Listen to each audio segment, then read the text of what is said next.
Estimados estudiantes, buenos días. Mi nombre es Alexandra Llovera Lachira y voy a ser la persona encargada en las clases de razonamiento verbal. Un gusto saludarlos, chicos, y espero que estén tomando todas las medidas necesarias en cuanto a lo que es lo que estamos viviendo, ¿no? En esta coyuntura que es el COVID-19. Bien, para no andar mucho en ese tema, vamos a dar las indicaciones del curso. En cuanto a qué es el desarrollo de la clase, se va a enviar 3 archivos: el video de la clase, el PDF de la clase y la ficha que voy a evaluar. En cuanto a lo que es el envío de tareas, estoy dando un plazo hasta el sábado, pero si tienen algunos inconvenientes para poder enviar el trabajo, tienen un plazo máximo hasta el domingo a las 9 de la mañana. Este envío de tareas va a realizarse a mi correo electrónico, que es alexandra.llovera@unmsm.edu.p. Ahora agradecería que el archivo que están enviando, la ficha que voy a revisar, este indique su nombre y su apellido, más que todo para agilizar el registro, ¿ya, chicos? Bien, voy a iniciar la clase con la definición de razonamiento verbal. ¿Por qué tomo esta definición en cuenta? Porque es importante saber qué es lo que se estudia en razonamiento verbal, por qué lo vamos a estudiar, ¿no? Bien, entonces, para realizar la definición de razonamiento verbal, vamos a dividir la palabra. Razonamiento por un lado y verbal por el otro. En cuanto a lo que es razonamiento, esta es una acción de discurrir o pensar, ¿sí? Esto es de manera cognitiva, chicos. En cuanto a lo que es lo verbal, es todo aquello referente a la palabra, es decir, todo lo que expresas, mediante diferentes códigos, claro está. Ahora, dicho esto, vamos a sintetizar la definición de razonamiento verbal. Entonces se podría decir que este nos ayuda a reflexionar ordenadamente sobre las palabras que utilizamos. Bien, dicho esto, vamos a indicar los temas más importantes que se toman en razonamiento verbal, como lo que es sinónimos, antónimos, analogías, oraciones incompletas y comprensión de lectura. Ahora, si bien todos estos temas giran en un solo objetivo, que es la palabra, cada uno enfoca de manera especial estas palabras. Vamos a poner algunos ejemplos. Por ejemplo, sinónimo y antónimo permiten manejar los significados de dichas palabras. En cuanto a lo que es las analogías, nos permite conocer las relaciones que existen entre ellas. También están las oraciones incompletas, que nos permiten entender las estructuras que se elaboran en las mismas. Y finalmente está la comprensión de lectura. Esta nos permite asimilar los sentidos de dichas palabras en contextos mayores. Entonces, dicho esto y todas estas razones, es importante entender de manera consensuada cada uno de estos temas que engloba lo que es razonamiento verbal. Bien, chicos, dicho esto, vamos a pasar con un pequeño texto que dice lo siguiente. Hola, Carlos. Ayer estuve en el Parque de las Leyendas.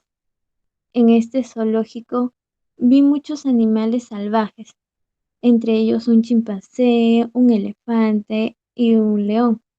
Luego fui a comprar libros con mi hermana a la librería.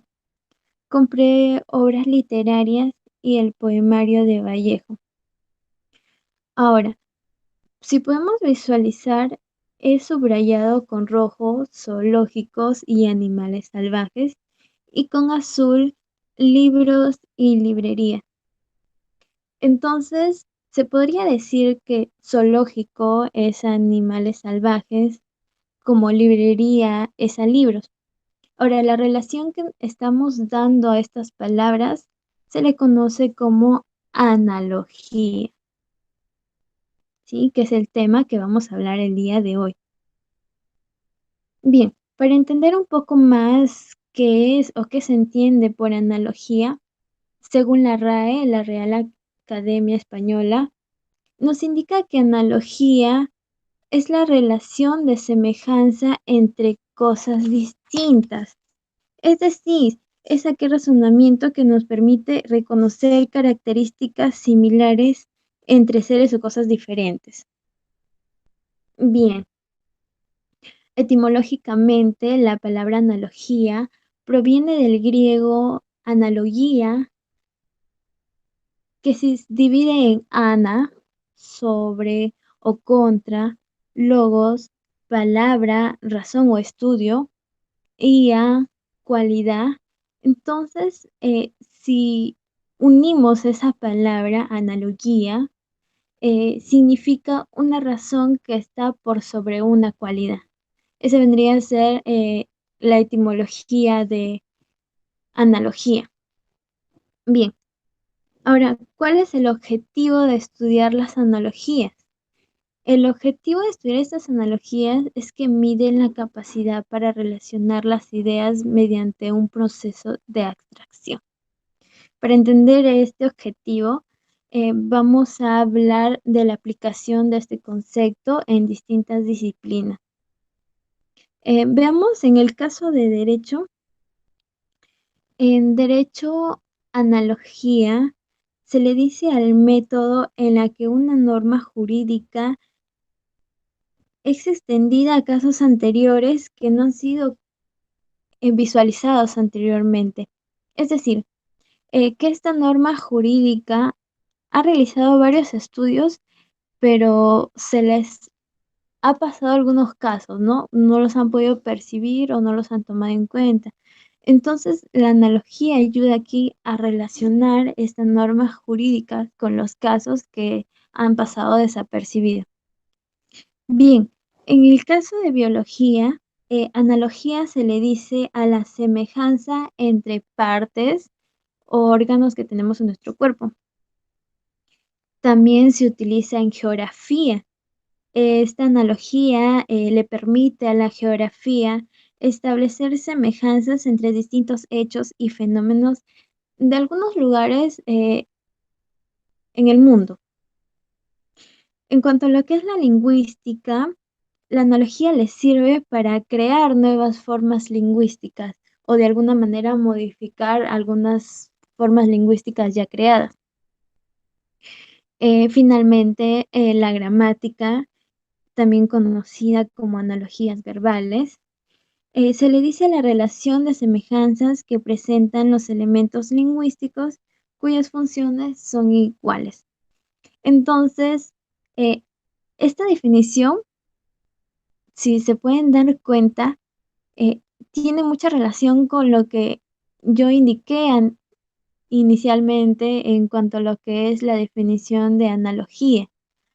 Entonces se puede decir que lo que vamos a tomar en cuenta el día de hoy es las analogías en la gramática, que tiene relación con lo que es el curso de razonamiento verbal. Bien, tenemos una pequeña fórmula que A, dos puntos, B, como C, dos puntos, D. Esto se lee A es como B y C es a D. ¿Sí? Vamos a enfocarnos bien en esa fórmula que nos va a ayudar a entender mucho mejor los ejemplos que voy a dar en los tipos de analogía. Bien, entonces empecemos con los tipos de analogía. Existen las analogías de antonimia, de intensidad, por agente característica, de sinonimia, elemento conjunto, agente lugar, inclusivas, causa y efecto. ¿Sí? Vamos a empezar con antonimia. la analogía de antonimia. Ahora, antonimia se le indica a los términos opuestos, ¿sí? Los contrarios de una palabra.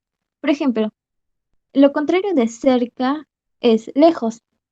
Lo contrario de alto es bajo. Bien, ahora, subir, su contrario es bajar. Avanzar, su contrario es retroceder. Entonces, estas serían antonimias. En analogía se lee así.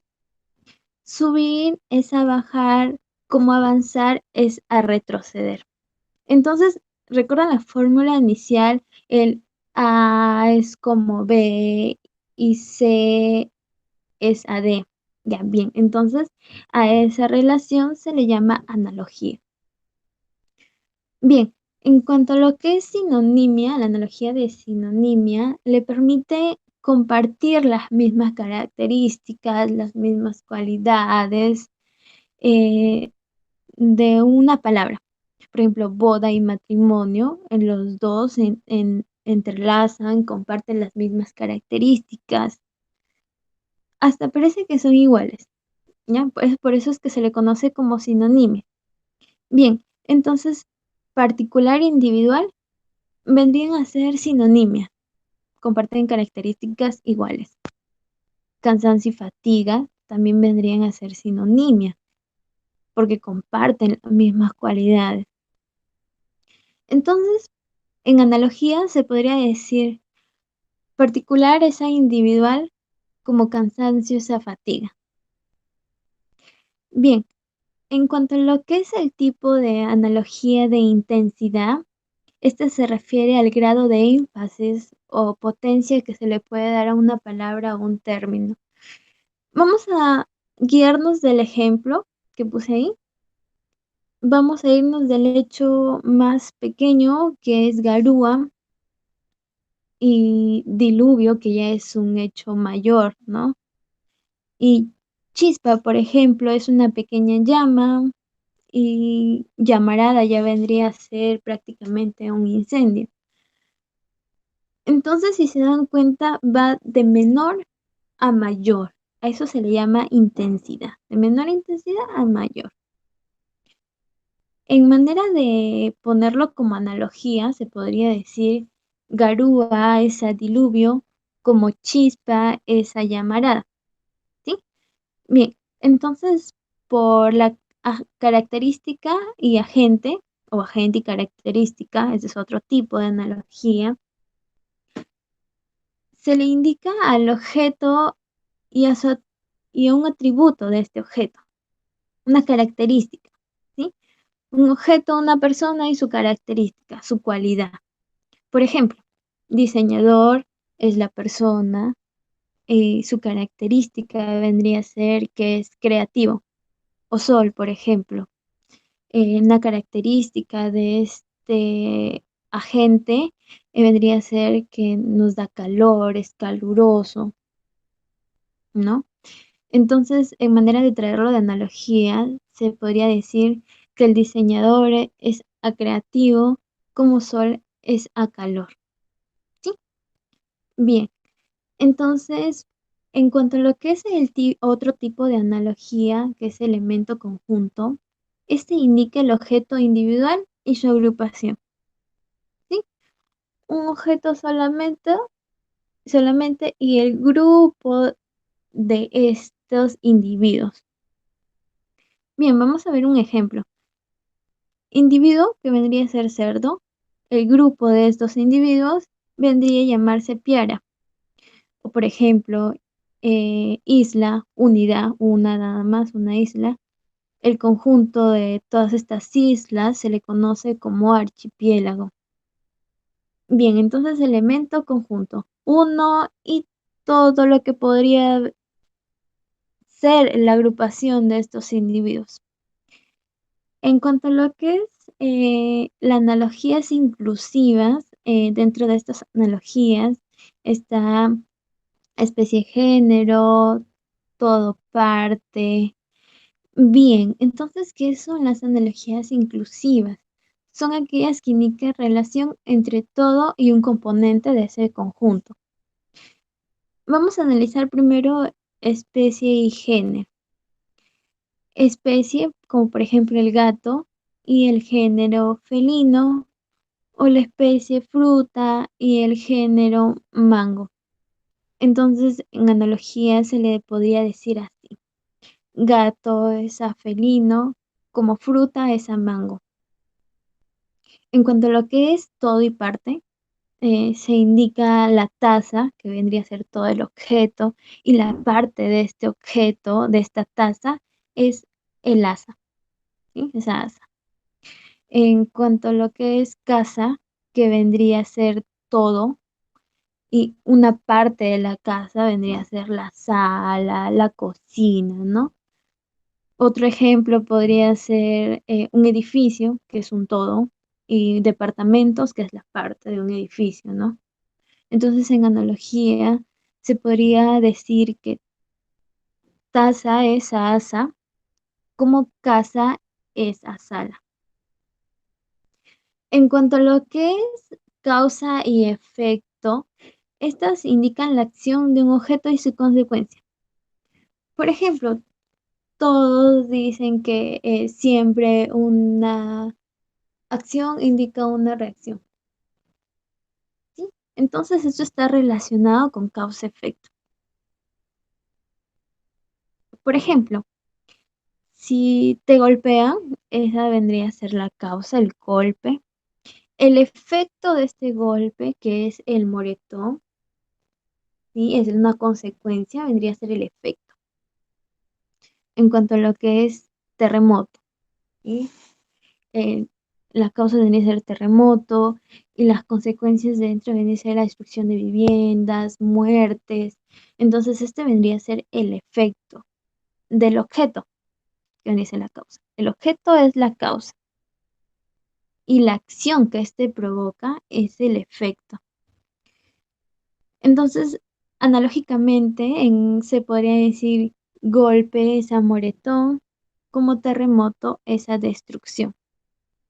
Bien, en cuanto a lo que es agente y lugar, esta indica la relación que da el agente, una persona o un objeto, y el lugar donde éste se encuentra.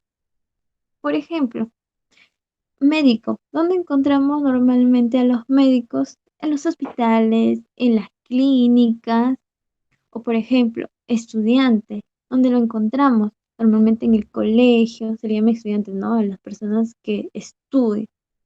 Estudiantes se podría decir que está en el colegio o en las universidades, ¿no? Entonces, en analogía, se podría decir médico es a hospital, como estudiante es a colegio. Bien, en este organizador visual he resumido todo lo dicho en esta clase, pero vamos a retroceder todo lo dicho y vamos a hacer una síntesis. Entonces, ¿qué habíamos entendido por analogía? Bien, analogía es la relación de semejanza que se da entre dos cosas distintas, entre dos términos. Hemos estudiado diferentes aspectos de la analogía en otras disciplinas, como la geografía, la biología, derecho, la lingüística. Pero hemos tomado de todos estos solamente la gramática, la analogía en la gramática, porque tiene relación con el curso que estoy dictando, ¿no? Con el curso que están estudiando. Bien, a su vez, las analogías en la gramática se dividen en antonimia, que son los términos opuestos, la sinonimia, que son los que comparten las mismas características, están las de intensidad, lo que comparten de menor a mayor grado, eh, por agente característica, que indica el objeto y un atributo que tiene este. También está el elemento conjunto, que indica el elemento de manera individual y el elemento en conjunto, en agrupación. También están las inclusivas, como las había mencionado. Estas se dividen en todo, parte, especie y género. También están las de causa y efecto, que indica la acción de un objeto y su consecuencia. Y también por último está agente-lugar, es donde se relaciona el agente y el lugar donde éste se encuentra.